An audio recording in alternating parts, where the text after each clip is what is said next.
നമസ്കാരം, എല്ലാ കുട്ടികൾക്കും ഗിരീഷ് സാറാണ്. ഇന്ന് മെയ് 24, ജൂൺ 23 പരീക്ഷ. ഒരു പെട്ടെന്നൊരു കാൽക്കുലേഷൻ ഞാൻ പറയുകയാണ്. ഏകദേശം 30 ദിവസം, 29 ദിവസം എന്ന് പറഞ്ഞ് കൂട്ടണ്ട, ഒരു 30 ദിവസം കൂട്ടിക്കും. അല്ലെങ്കിൽ ഒരു ദിവസം കുറച്ച് 28 ദിവസം ഒന്ന് കൂട്ടിക്കും, കുഴപ്പമില്ല. ഒരു ദിവസം കൂട്ടോ ഒരു ദിവസം കുറയ്ക്കുകയോ ചെയ്തു. ഒരു മാസം കൊണ്ട് സാറേ ഞങ്ങൾക്ക് ജയിക്കാൻ പറ്റുമോ? ഞങ്ങൾക്ക് ഒരു വർഷം പഠിച്ചിട്ട് ഞങ്ങൾ ജയിച്ചില്ല, ഞങ്ങൾക്ക് ഇത്രയും വിഷയങ്ങളുണ്ട് പഠിക്കാൻ. ഇങ്ങനെയുള്ള സംശയങ്ങൾ എല്ലാ കുട്ടികളിലും ഉണ്ട്. ഞങ്ങൾക്ക് 5 വിഷയമുണ്ട്, 6 വിഷയമുണ്ട്, 3 വിഷയമുണ്ട്, 2 വിഷയമുണ്ട്. ഞങ്ങൾ എങ്ങനെ പഠിച്ചു? ഈ ഒരു വർഷത്തെ ടോപ്പിക് എങ്ങനെ പഠിക്കും? ഞാൻ എപ്പോഴും പറയുന്ന ഒരു പോസിറ്റീവായിട്ടൊരു കാര്യം, 30 ദിവസം വേണ്ടാടേ, 10 ദിവസം മതി, 10 ദിവസം മതി. പക്ഷേ പിന്നീടുള്ള 20 ദിവസം അല്ലെങ്കിൽ ദിവസം നല്ലപോലെ റിവൈസ് ചെയ്ത് നിങ്ങൾക്ക് പോകാൻ പറ്റണം. ആ രീതിയിലാണ് നമ്മളെല്ലാ കാര്യങ്ങളും റെഡിയാക്കി കൊടുക്കുന്ന കുട്ടികൾക്ക്. അതുകൊണ്ടാണ് ഈ വിജയം കുട്ടികൾക്ക് റെഗുലർ കുട്ടികളെക്കാട്ടിൽ വിജയം കൂടുതൽ കിട്ടുന്നത്. ഇപ്പം 77% വിജയം ഉള്ളെങ്കിൽ കുട്ടികൾക്ക് നമ്മുടെ അടുത്ത് പഠിക്കുന്നവർക്ക് 99% വിജയം കിട്ടണമെന്നുണ്ടെങ്കിൽ അവരെ അത് ഇതിന് പര്യാപ്തമാക്കുന്നുള്ളതാണ്. അന്നേരം നിങ്ങൾക്ക് നമ്മൾ ചെയ്യുന്ന രീതി വളരെ സിമ്പിളാണ്. കാരണം എന്തായാലും 2 ടെക്സ്റ്റ് പഠിച്ചൊന്നും ഫിസിക്സും കെമിസ്ട്രിയും മാത്സും ഒന്നും നിങ്ങൾ ഒരിക്കലും പഠിക്കാൻ പോകുന്നില്ല. റെഗുലർ കുട്ടികൾക്ക് പോലും ഭയങ്കര പാടാണ്. നിങ്ങൾ റെഗുലർ കുട്ടികളായിട്ട് തന്നെ നമ്മൾ പരിഗണിച്ചുകൊണ്ട് പറയുകയാണ്. അത്രയും നമുക്ക് ചുരുങ്ങിയ ദിവസമേ ഉള്ളൂ. അന്നേരം നമ്മൾ ചെയ്യുന്നത് എന്താണ്? ഒരു 6-7 മണിക്കൂറേ കാണത്തുള്ളൂ ഒരു വിഷയത്തിൻ്റെ ഫുള്ള് ക്ലാസ്സിൻ്റെ സമയം. ഇപ്പോൾ ഫിസിക്സ് ഞാനാണ് എടുക്കുന്നത് ഫുള്ളെങ്കിൽ ഞാനാണ് ഫുൾ എടുക്കുന്നത്. അന്നേരം ഫിസിക്സിന് ഒരു 6 മണിക്കൂർ 7 മണിക്കൂർ, അല്ലെങ്കിൽ പോട്ടെ 8 മണിക്കൂർ എന്ന് കൂട്ടിക്കോ. കെമിസ്ട്രി 8 മണിക്കൂർ, അല്ലെങ്കിൽ 8 മണിക്കൂർ താഴെയുള്ള നമ്മുടെ എല്ലാ ക്ലാസ്സുകളും എന്ന് വിചാരിക്കുക. മാത്സ് 8 മണിക്കൂർ, 24 മണിക്കൂറേ ഉള്ളൂ. നിങ്ങൾ 5 വിഷയം എടുക്കുവാണെങ്കിൽ പോലും ഈ പറഞ്ഞ പോലെ ഒരു ഏകദേശം റൗണ്ടിൽ 10-40 മണിക്കൂർ നിങ്ങൾ മൊത്തവും പഠിച്ചാൽ മതി. എന്നിട്ട് ഒരു ദിവസം നിങ്ങൾ ഒരു 3 മണിക്കൂർ വെച്ച് പഠിച്ചാൽ 10 ദിവസം കൊണ്ടൊക്കെ തീരും എല്ലാ വിഷയങ്ങളും. 5 വിഷയങ്ങളുള്ളവരാണെങ്കിൽ പോലും.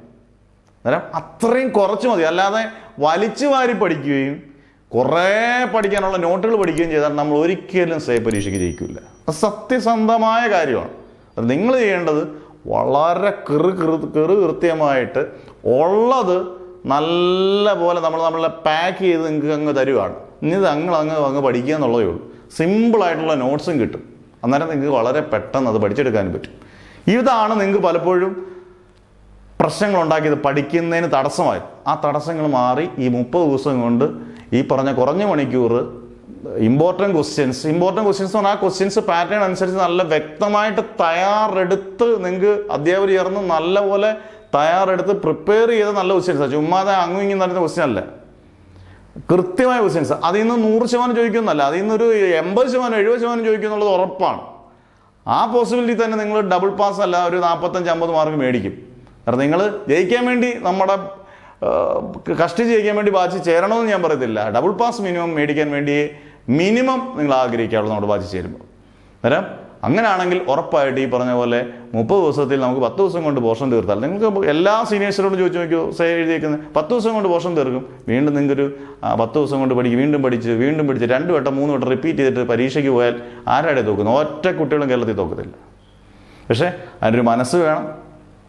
നമ്മുടെ രീതികളായിരിക്കത്തില്ല, വേറെ ഉള്ള രീതി. ലാസ്റ്റ് ദിവസം വരെ പഠിപ്പിച്ചുകൊണ്ടിരിക്കും, ടെൻഷനാകും. അത് നമ്മുടെ രീതി ഇതാണ്, ഈ രീതി തന്നെയാണ് പോകുന്നത്. അതുകൊണ്ട് ഒരു ടെൻഷൻ വേണ്ട. നിങ്ങൾ 30 ദിവസം കൊണ്ട് അടിച്ച് പൊളിച്ച് പരീക്ഷ എഴുതി ജയിച്ച് നിങ്ങൾ അടുത്ത നല്ല കോഴ്സ് എടുത്ത് ജോലിയൊക്കെ കിട്ടുമ്പോൾ ഇതുപോലെ അധ്യാപകം പഠിപ്പിച്ചു, അല്ലെങ്കിൽ ഇതുപോലൊരു കാര്യങ്ങളൊക്കെ പറഞ്ഞു തന്നു, അല്ലെങ്കിൽ ഇതുപോലൊരു രീതികളൊക്കെ ആയിരുന്നു എന്ന് നിങ്ങൾ മനസ്സിൽ വിചാരിച്ചാൽ മാത്രം മതി. അന്നേരം എല്ലാവിധ പ്രാർത്ഥനയോടുകൂടി നിർത്തുന്നു. അഡ്മിഷൻ നിങ്ങൾ ഓർത്തോളുക. എല്ലാ കുട്ടികൾക്കും മെസ്സേജ് ചെയ്ത എല്ലാ കുട്ടികൾക്കും റിപ്ലൈ ചെയ്യും. നിങ്ങൾക്ക് അഡ്മിഷൻ കിട്ടുകയും ചെയ്യും ഉറപ്പായിട്ടും. ചേരാൻ താല്പര്യമുള്ളവർക്ക്, ഒരിക്കലും ഫോഴ്സ് ചെയ്തിട്ടില്ല, ചേരാൻ താല്പര്യമുള്ളവർക്ക്. അന്നേരം നിർത്തുന്നു. Never ever give up.